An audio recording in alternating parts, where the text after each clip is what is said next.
Good evening, America and the rest of the world. Xander J. Hobson here, stand-up comedian and entertainer, director and producer of boxing documentaries, and internet troll to those who need internet trolling. This is another episode of The Devil's Advocate, brought to you by the Brilliant Artist Movement. Hey man, we're trying to grow the platform, so please subscribe, like this video, share it. And by all means, leave a comment in the comment section, because I enjoy checking out the feedback from these videos that I make, as well as exchanging opinions and points of views with you all. Now, if you are a detractor, and it is your nature to detract, I encourage you to do so. But just know, if you become nasty in my comment section, oh, wow! I'm going to become even nastier when I respond.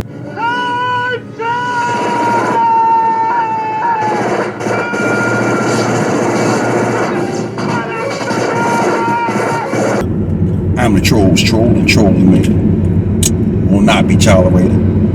This is part one of my videos on addiction. So anyway, right, addiction is something that has affected every American, as well as people around the world. You have folks who largely suffer from alcohol addiction or drug addiction, but you also have folks who suffer from sex addiction and gambling addiction, as well as a bunch of other addictions, shopping addictions. Addiction is a horrible thing, and it has destroyed many people and has destroyed many families, as well as caused a lot of embarrassments. Think about your wife or your husband at the party, and they're acting like a drunken spectacle, and they might fall out and pee all over themselves, and you got to get them home. Then, when it comes to the drug addiction, you might have a spouse. They sell everything in the house, including their body. They might even sell their children. Addiction is horrible. A few years ago, owing to a false arrest that I had when I was in the military, I found myself in jail on a drug charge. And as a result of my being in Miramar Naval Consolidated Brig on a false drug charge, I went to AA meetings and NA meetings. This was mandatory, because if you were arrested for a drug or alcohol related offense, the meetings were mandatory when you were locked up. Initially, I resented the idea of having to go to a AA and an NA meeting, but once I got in these meetings, it was church, and I enjoyed it, and I met a lot of good people who suffer from addiction. Now, coming up in North Philadelphia, I know a lot of good people who suffer from mostly drug addiction, but also alcohol addiction. And I had one friend who has a real bad gambling addiction. So I'm on a first name basis with alcoholics and drug addicts, and one guy who has a gambling addiction. And some of my friends who were the nearest and the dearest to my heart suffer from addiction. My elder brother, he was a really, really cool guy, but he loved the bottle. And after a while, he became not only an embarrassment to himself, but an embarrassment to the family. And to be quite frank, my brother was so bad, I couldn't stand his ass. I had an elder cousin. This guy, he was a very good boxer and street fighter. Really, really rough guy. Loved the ground that he walked on. He was my hero, or one of my heroes.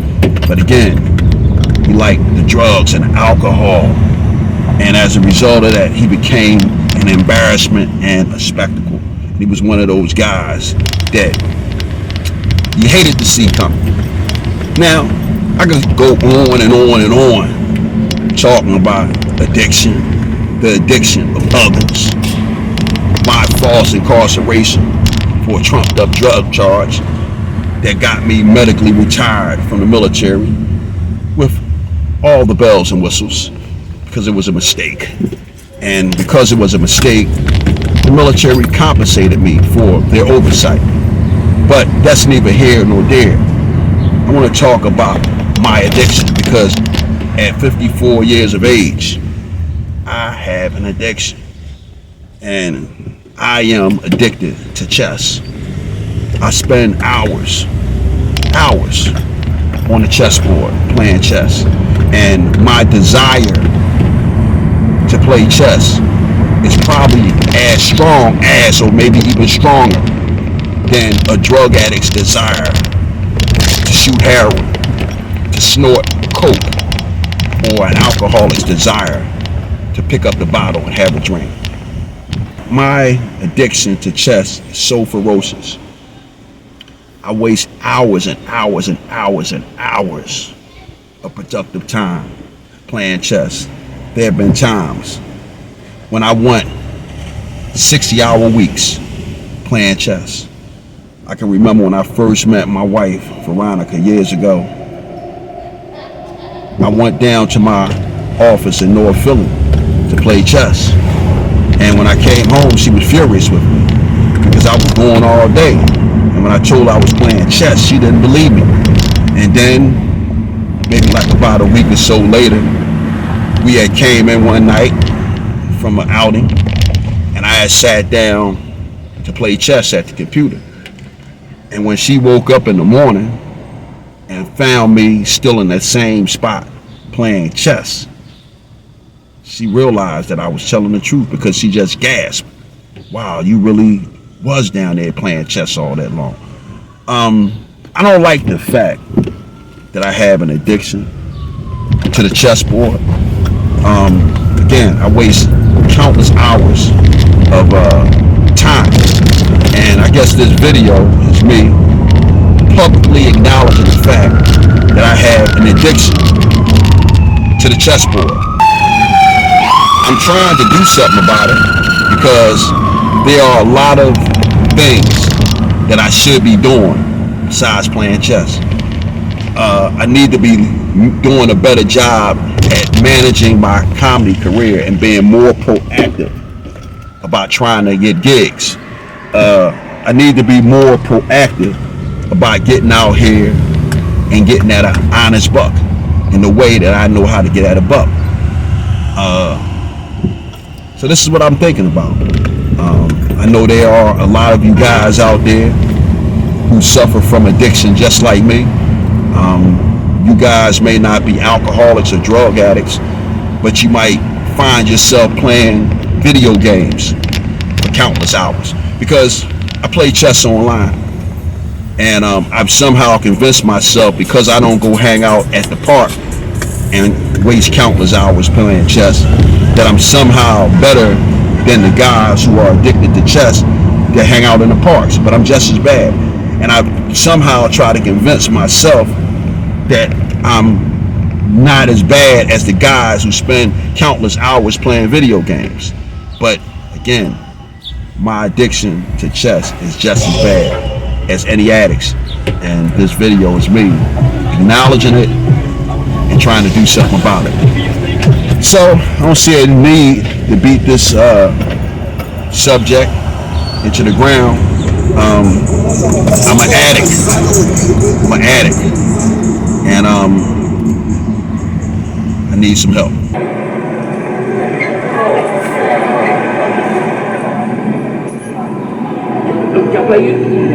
Yeah, baby. Yeah. I'm out here in Pittsburgh. I guess now crush these two jokers in chess. What about the W, son? Oh, fuck that. Look at this shit, man. We in all this fucking traffic, man. You want to play chess and shit, man. Damn, man. Man, come on with that, man. Nigga, you was born 2 weeks the fuck late, nigga. So what is you talking about traffic, nigga? You was in traffic. You on the turnpike, man. You want to play chess and shit, man. You play that shit all day, man. Man, listen, man. I smoked them boys in chess. I came to Pittsburgh. All right, cool. These niggas might got 6 championship rings on the NFL field, Stanley Cups and all that. But man, Chuck Strong, a.k.a. Xander J. Hobson, Joe Hobson, Man, I came out here and smoked these boys at home. Now, man, we out of here. Yeah, he won, man. That's what he did do, man.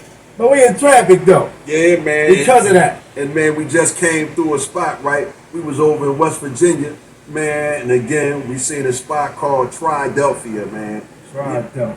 Triadelphia. Let me say something, man. I'm from Philadelphia, right?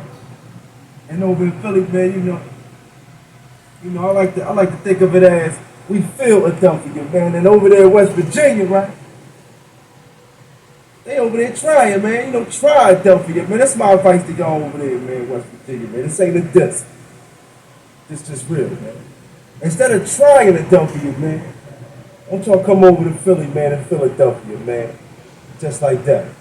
Damn. A little boy climbed an apple tree.